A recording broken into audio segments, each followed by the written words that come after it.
You know how some movies will have, like, a checked out director or subpar dialogue or Josh Gad?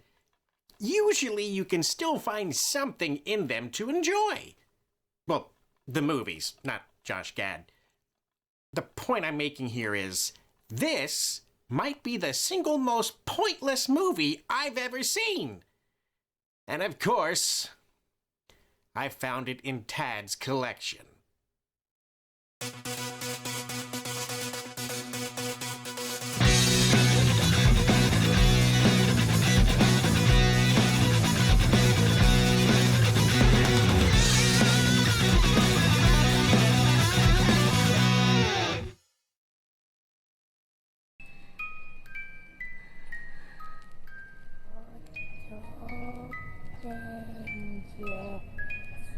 Wow.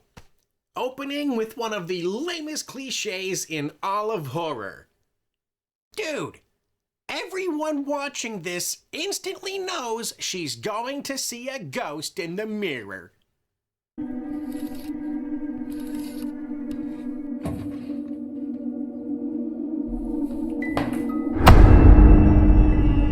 Wait a second. You actually put the ghost physically behind her? You barely even... You've started your flick with the biggest groaner of horror spots, and you did it fucking wrong? And what's with the fucking Joker paint? Anyway, forget about the girl. She's dead now, making that whole opening bit completely pointless. Speaking of which, here we meet our main characters, Annabelle and Sophia, picking a place to rent. Who lived here? The owner was an old woman, Mrs. White. She passed away 2 years ago. The children moved away for work. They decided to rent it, and they'll probably sell it in a few years. Who lived here? Some lady without a name. And the current owners don't care or matter. Even the fucking exposition is completely pointless. Also, this house appears to be a ground floor attic. The decorations aren't that great, but it's a lot of room for your budget. Ah, yes, money is tight. So tight, in fact, that we'll never bring it up again. But speaking of decor, why is this place covered with statues of Golthar? Those look nothing like me, you racist cunt. Well, it doesn't matter, because even though the camera keeps staring at them, they don't serve a purpose in the movie either. So, you made me come over for that one joke? Yep. It wasn't even funny. Goodbye, Golthar. Right, well, I'm gonna go over there and find something important to you and break it into a million pieces. Let's go upstairs. There's an upstairs? How is there room for an upstairs? There's also an attic upstairs. You can use it as a storage or as an office if you prefer. An attic? This whole building is an attic.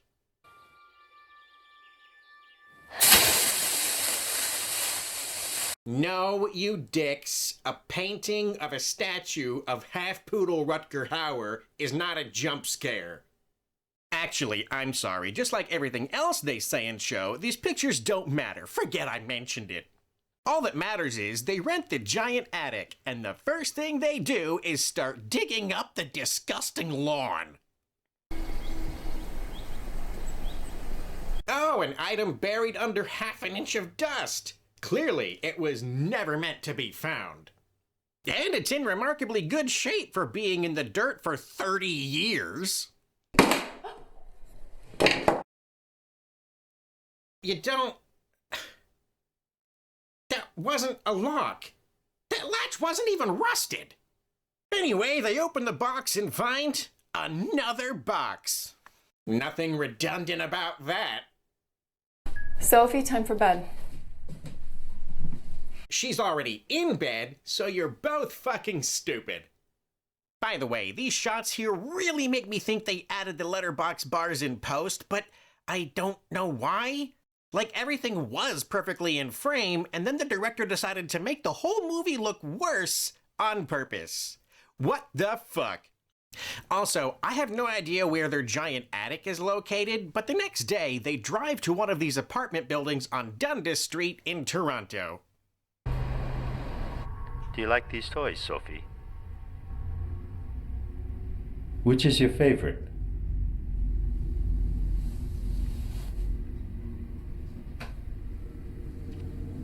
Who are they? They are horses. And if you couldn't tell, this lunkhead is a child psychologist. Yes, really. I will say, though, this guy is as close to enjoyable as anything in this movie fucking gets. He's such a stiff plank, he looks super uncomfortable on camera, and his dubbing is absolutely wonderful. Her parents' death shocked her. You have to stay close to her, Annabelle. Sophie's going through a delicate phase. I know there isn't a lot of trust between you. The fact that Sophie doesn't speak anymore certainly doesn't help. But you have to try and forge a connection. All of these facts are things she obviously already knows. I hadn't seen my sister in 10 years. The first time I even met Sophie was in the court when they were giving me the guardianship. All things that he should already know.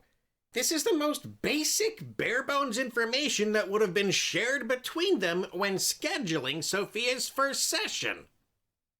I know, it's normal. She feels abandoned. Everything's new.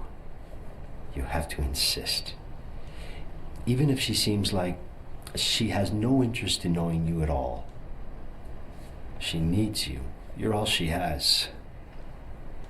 I'm sorry, she has to insist on what exactly? Did you guys miss a line? Or is this the first good example of the mistranslations from Italian to American? Also, no, Annabelle is not all that Sophia has. She has you. Remember? The medical professional who's allegedly helping her process her trauma? Anyway, Annabelle then goes to the American Philosophical Society in Philadelphia. I bleed green. Go Birds! Go Birds! Oh, wait. I mean, she visits her local library. Hi. I'm Annabelle Spear. I called on Thursday about restoring some books. They said to come by today. Oh, yes, I was expecting you. I'm Eva. Mr. Brown told me you were coming. Just listen to that musical Toronto-Philadelphia brogue. There are 5 of them in all. Perfect.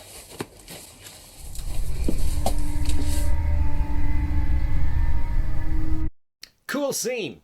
And if you put back all of the silent wandering that I cut out, it's 10 minutes of nothing. On top of that, going to get mice-bitten books that nobody reads was the interesting thing she did that day, because this scene ends by cutting to Annabelle waking up the next morning. This is so well written. How could you not want to tell this story? You're bringing that to school too? When did you get here? I don't know. You don't need it.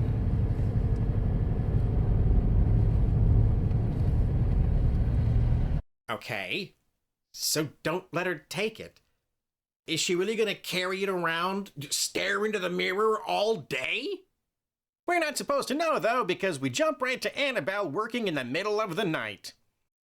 So what was the point of showing Sophia take the damn thing to school? Even though they don't show us the inside or even the outside of the school? Oh, right! Fucking nothing! Sophie, I said don't run in the house!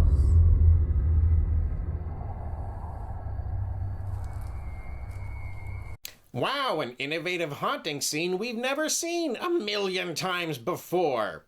Also, 1. Why the fuck was she sleeping right behind you? 2. How did you not know she was sleeping right behind you? And 3, how did you shouting her name not wake her up? Anyway, as slowly as possible, Annabelle follows the sounds of footsteps around the house, trying to find the source.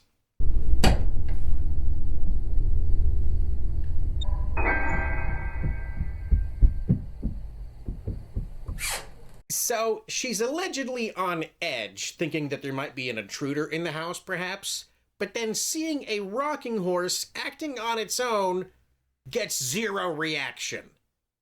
So why the fuck put it in? Could it be completely pointless? Anyway, she goes up into the attic and finds a window shutter banging. This relaxes her because she doesn't know the difference between footsteps and that.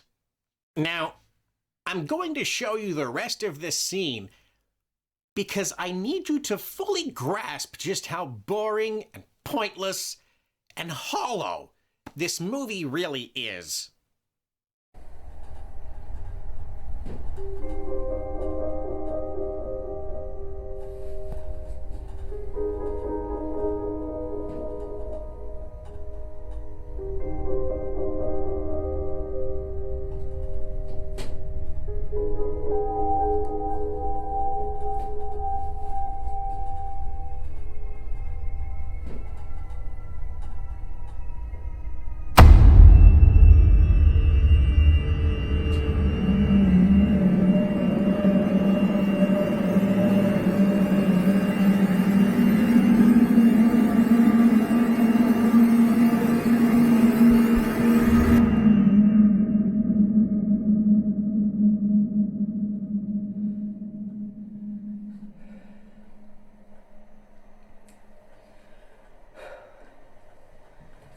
See? What an excellent use of time, and not a giant fuck you to the audience in any way. And to wrap it all up, Annabelle comes downstairs and sees Sophia is awake and giggling at the wall.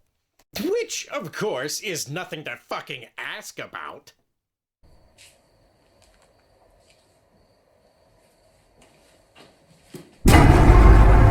One, you can't do 2 jump scares back to back. 2, jump scares only work when you've built an atmosphere to support them, and so far, your movie has built 0 atmosphere. And 3, if that's the best you can do, do not.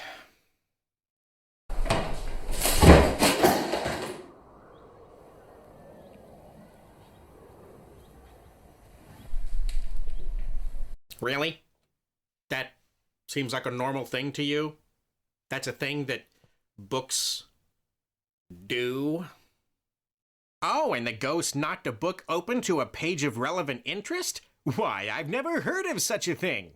She then matches the symbol in the book to the one on the burial chest, and never mind, a different scene wants to happen. Sophie, what are you doing? Stop it! Sophie, Sophie, stop it! You want to ask the other kids on your property who they are and why they're fighting with your niece? Sophie, stop it! Oh, gosh, what are you doing, Sophie? You don't ever hit anyone. Do you understand? Sometimes you hit people. Like when they're starting shit on your property. You want to ask those other kids what's up? Sophie!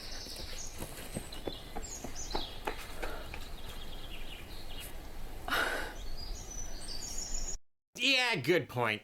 After all, if she asked the kids who can talk what the hell is going on, they might have a conversation. And we all know the writers ain't gonna bother with that. And fuck the rest of that day, too. No need to address the fight with your own kid, either. Just slam the movie right into Annabelle waking up in the middle of the night.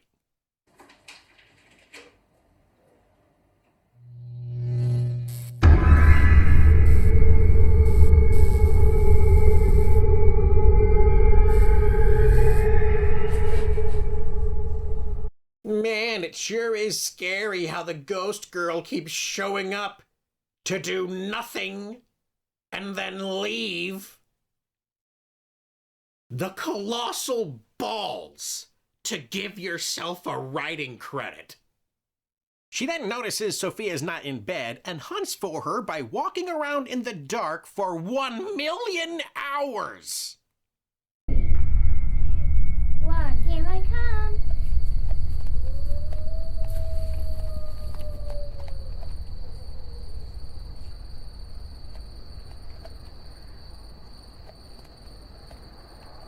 Well, Well, we know she can talk when she wants to, so she's a little shit for playing mute.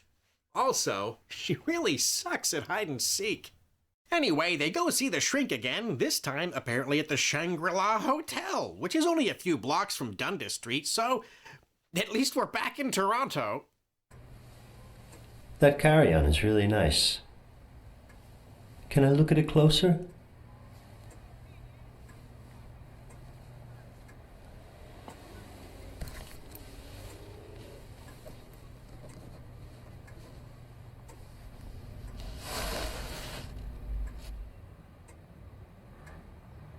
Merciful Mithra, did they edit this thing with an emo kid? Hold on, I'm gonna try to smooth this out for you. Who'll get angry? What's her name? Is Lanya here with us?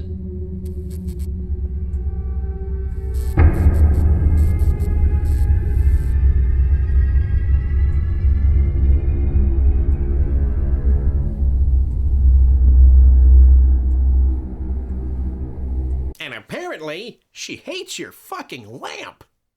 Anyway, Doc tells Annabelle about Lanya. Who's Lanya? Sophie associates this name with her imaginary friend. She is really convinced. She really fantasizes seeing her. She talks to her. The other night, she was out in the garden. I swear I heard her talking. That's great news.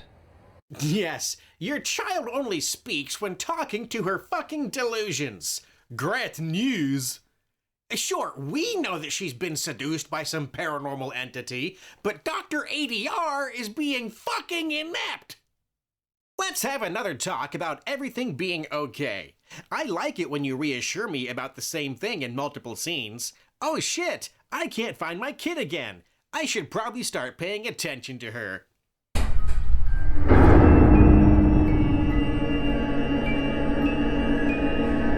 Sophie? No, it's Amanda Kruger.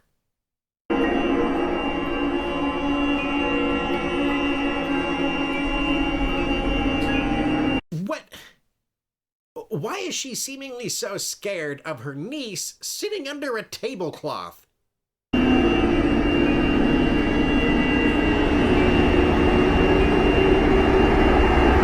Well, is that right? I am your daughter. You're not my daughter! Hey, that's not right. Huh? There was a different film with a shockingly similar scene. Sorry, this tedious garbage is making it really hard for me to focus.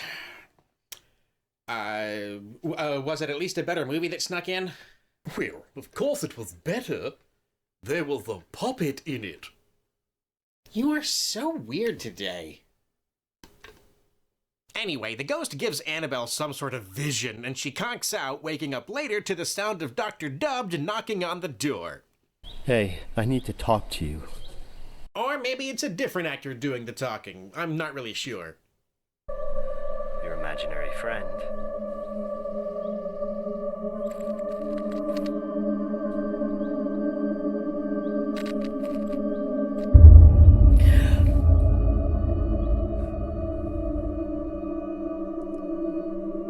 Oh, God.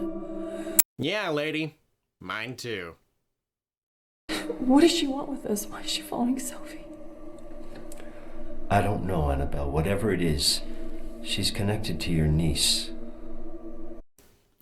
Why is she after the kid? I don't know. It's something to do with the kid. Brilliant stuff. It's the carry-on. It all started when she found it. It was buried in this box in the garden. In this book, there's a symbol identical to the one on the box. Okay. Have you found out what it means? I want to know who checked the book out. Yeah, sure, right. But first, can you check and see what the symbol means? I thought you brought it up for a reason. But no, of course not. It's apparently a symbol she can't identify in a book she can't read.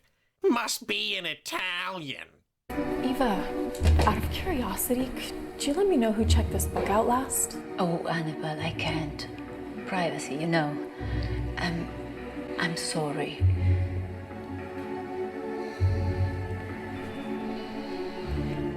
Why do you want to know? Just work reasons. You didn't get it from me. Amazing! If you listen real close, you can actually hear the missing part of the script where they convince the librarian to help them. I'm sorry.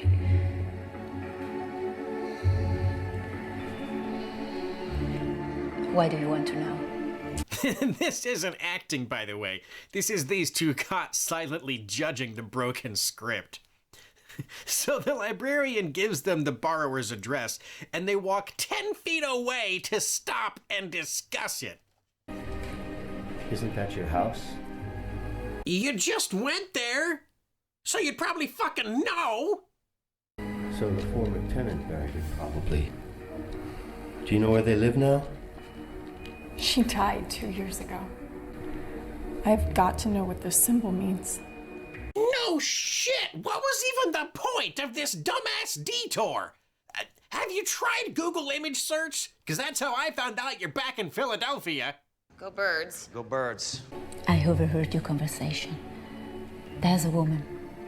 She comes very often at the library and she takes out books like that. She's a psychic or so, she says, but in any case, she knows a lot about the supernatural. And you have no other similar references with that symbol on it? Fuck it, just give out the stranger's address. You're on a roll with that.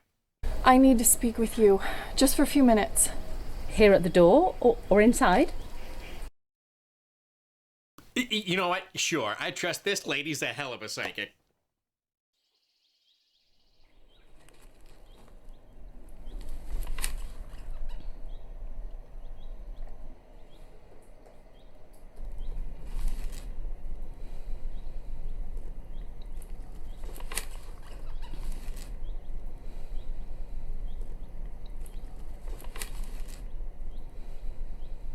Fucking do something! Miss Nils, I saw the symbol printed in this book carved on a box that my niece found. It's a warning. This symbol means it's possessed. Well, that's fucking stupid. The way she said that, it sounds like the burial chest is what's possessed because that's got the mark on it. Sometimes, tormented souls attach themselves to an object and are unable to let it go. Like there are haunted places, there are also haunted objects. The more time spent with an object, the more the owner connects with it until they finally can't be without it. The tormented soul can also affect the personality of the owner, making them absorb their positive or negative energy, whatever the case may be. What the fuck made John Reel think we needed a scene to define the word haunting? Positive or negative in what sense? What? What the fuck did... Merciful Mithra, move it along!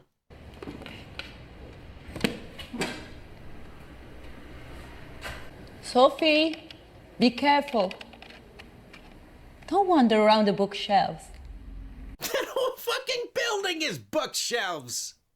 Anyway, Sophia wanders off and the librarian goes to look for her because the movie needed to shoehorn in another cringe-tastic cliche.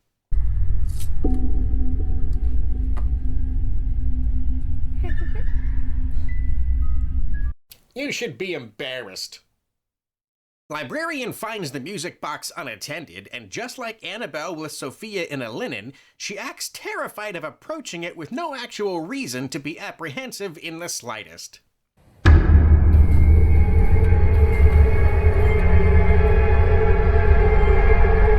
It's actually kind of impressive how this non-corporeal ghost can cast a reflection in a mirror. Even more impressive, how this actress can see a ghost in a fucking mirror and not cast a fucking reaction.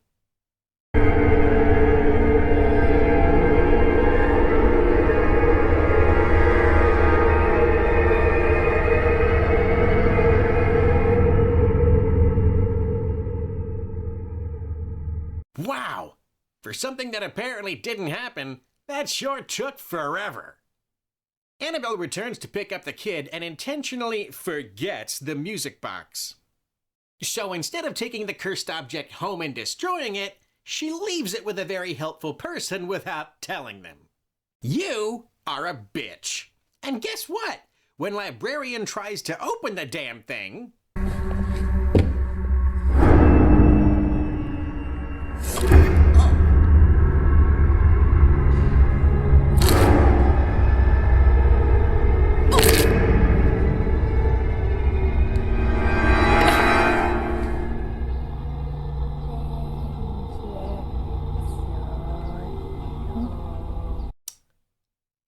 I don't know why they shoved in that shot of Ugo Von Hideous, but look at that! Annabelle got someone killed. Good job, Annabelle. The next day, she wakes up to the sound of Sophia frantically searching for the music box and tries to calm her down. You're not my mother! And yet... I am your daughter. Sorry, I don't even know what I'm doing anymore. I think I'm just trying to stay awake at this point. But hey, the mute finally talks on camera, and what do we get? You're not my mother! How perfectly natural. And then the little shit runs all the way back to Philadelphia. Oh, go Birds. All right, fine. Go Birds, right? Go Birds. Get your hand off my knee. With Annabelle chasing after her without wearing pants. Hi, have you seen a little girl? She's over there. Is Eva off today? She's in the hospital. We found her unconscious. Oh my God, that's awful. No, that's impossible since we heard her neck crackling like chilled celery. Oh, and why would you even ask that question? Grab your nutso kid and go home. So later that night, because there's obviously no urgency to anything, Annabelle tries to take the music box and Sophia won't let her. Until a few seconds later. Don't worry, sweetie. It's okay.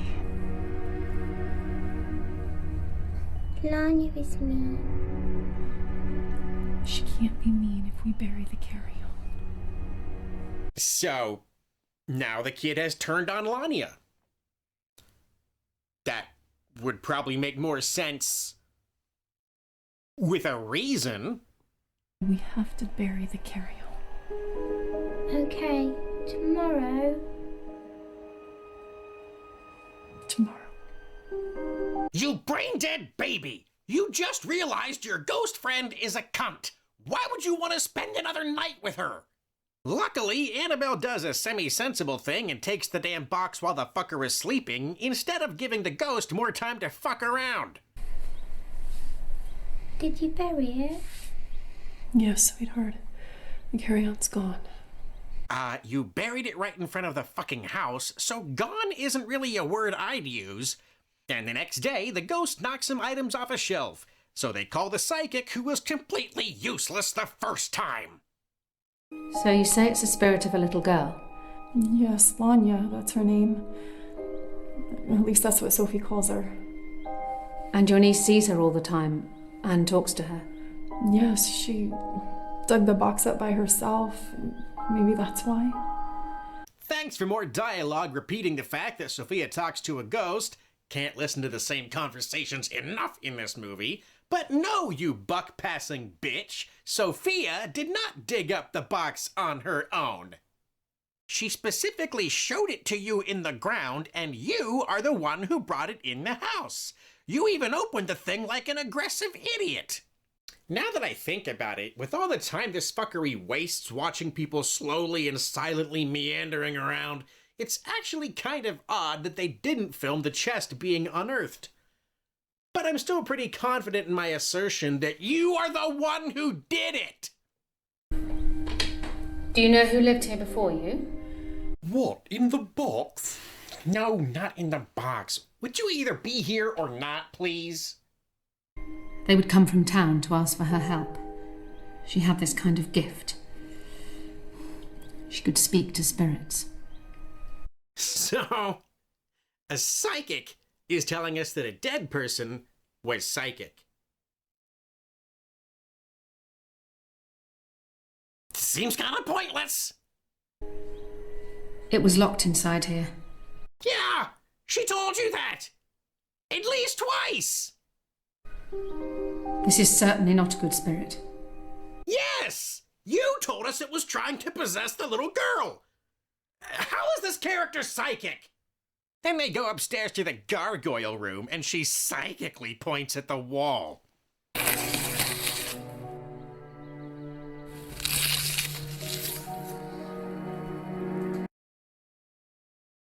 The fuck is that? This is a protective symbol. The spirit of the child has been, let's say, weakened. Because this house is protected. This is the safest room in the house. Do you share word salad recipes with AOC? Are you gonna help these people or what? What do we do? I'm sorry, I don't know. Okay, now that I believe. So no shit, the useless psychic decides to call the dead psychic for help. I mean, there must be books and websites on what to do with haunted objects cursing your kids. If that was in the library, there must be more like it. Mrs. White, if your spirit is with us, please give me a sign. Hopefully we can try again another day. Another day? You have done nothing but waste everyone's time and demoralize the victims of paranormal oppression. All right, thanks. I cannot wait for this movie to be over. Annabelle goes back into the gargoyle room for no reason and sees the marker has moved itself to the yes position. So the seance is working by itself after everyone gave up on it. Why?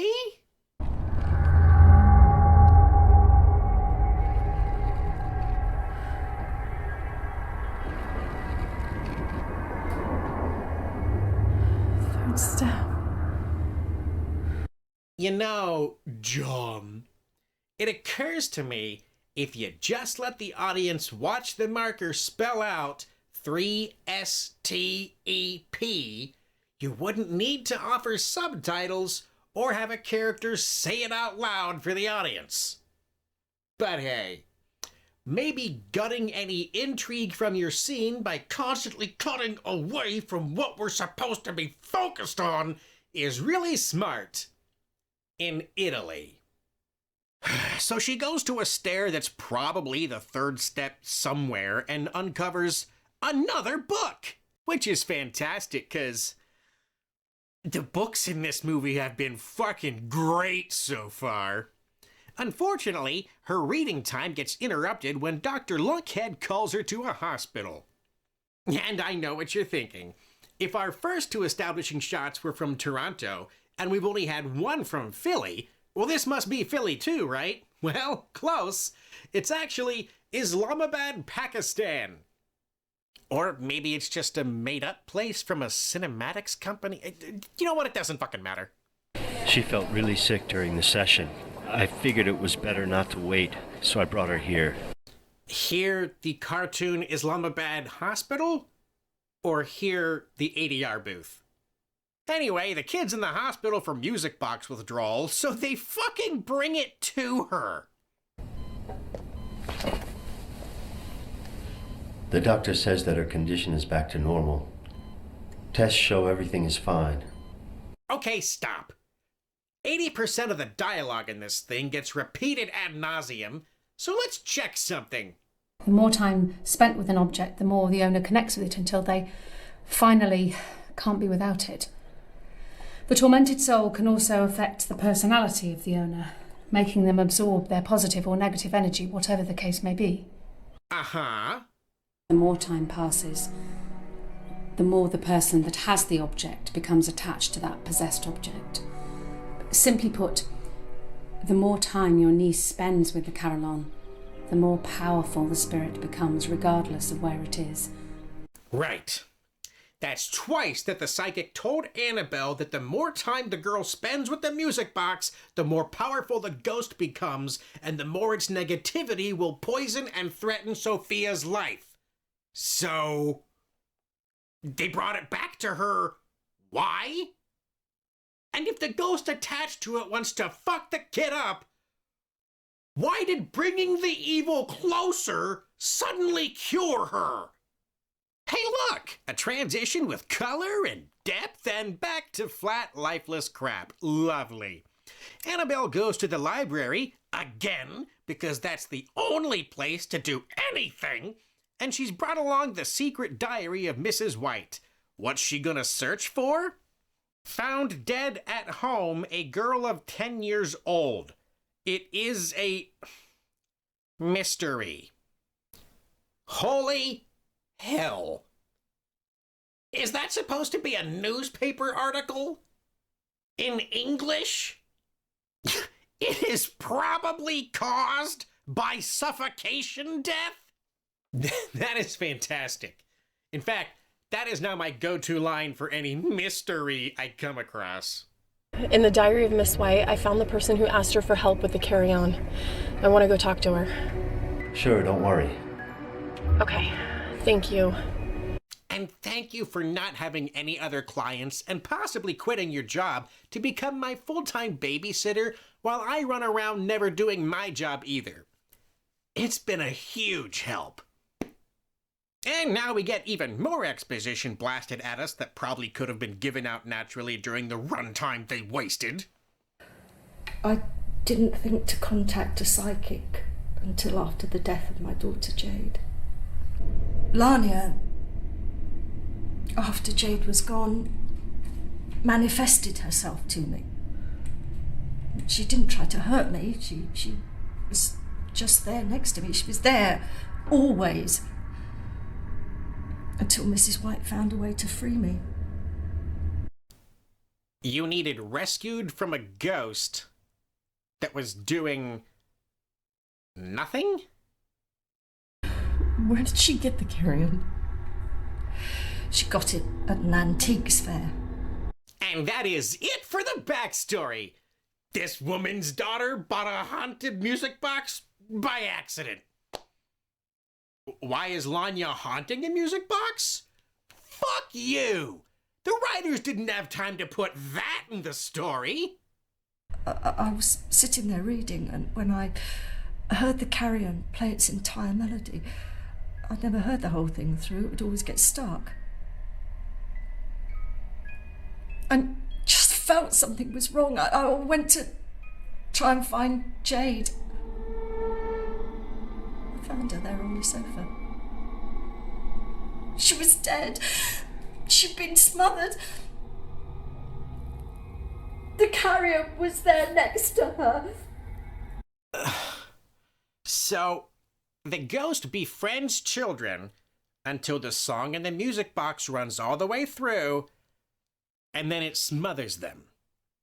But this is a shitty music box, and the cogs almost always jam. So what you're telling us is if the song never finishes, no one gets killed. So just destroy the tines on the mechanism. No more song, no one dies. She wanted me as her mother. That's why she killed my daughter. And now she wants to get rid of your niece. Oh, well, all right, easier plan then. Bring the box back to this lady.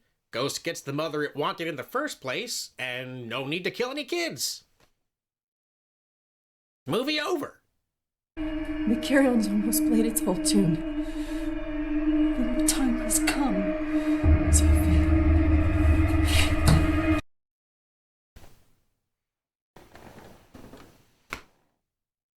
1. How would you know how far into the tune it would be at this moment in time? 2.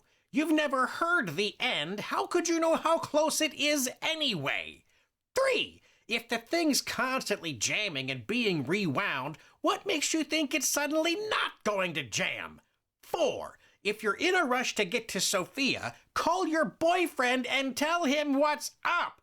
Even if you're too stupid to break the mechanism, he can keep it wound up.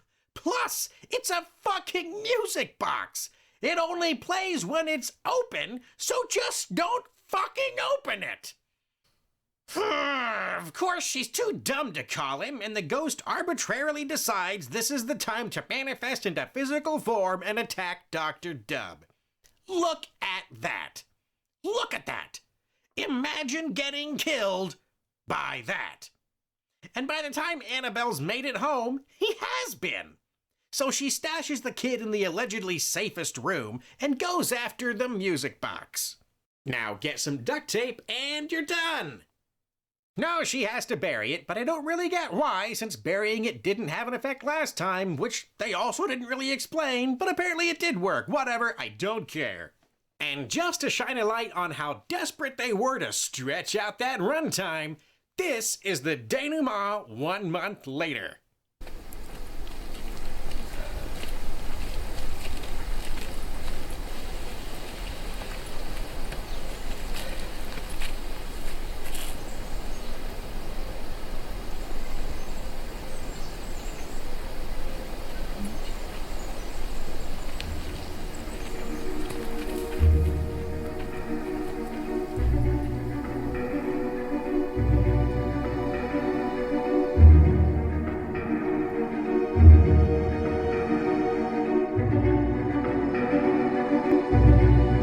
Did you catch that? It was nothing! And I don't give a shit about that insert from Dr. Lunkhead. That was a glitch, he's definitely dead. The point is, this whole movie is pointless. Nothing happens to set it up. Nothing happens with the kid's therapy. Nothing happens with the psychic. Nothing happens in the hospital. Nothing happens with the backstory lady. Nothing happens in the fucking climax. They tell us the kid's parents died. They tell us these two met in court. They tell us the former owner was a powerful occultist. They tell us this lady is a damn psychic. They tell us the ghost is gaining strength from the kid. And they tell us the ghost actually wants Annabelle to be its mother. And when they're not rehashing the same conversations or walking from country to country in confused silence, they're filling up the screen with utter pointlessness. Her book job, the bookshelf, Sophia going to school once, that stupid fight scene, the rocking horse, the seance, these damn Golthars. Stop that! The thing about the song playing all the way through makes no sense and doesn't really affect anything, so scrap that and replace the music box with a doll or something, and it'll make a ton more sense. This kid is sleeping with a box? That's fucking stupid! Like I said at the start, pointless sums up the entire existence of this movie. No one will ever want to watch it or be glad that they did, and I can only think of one hapless dope who would ever fucking buy it. Is it dead? Yes.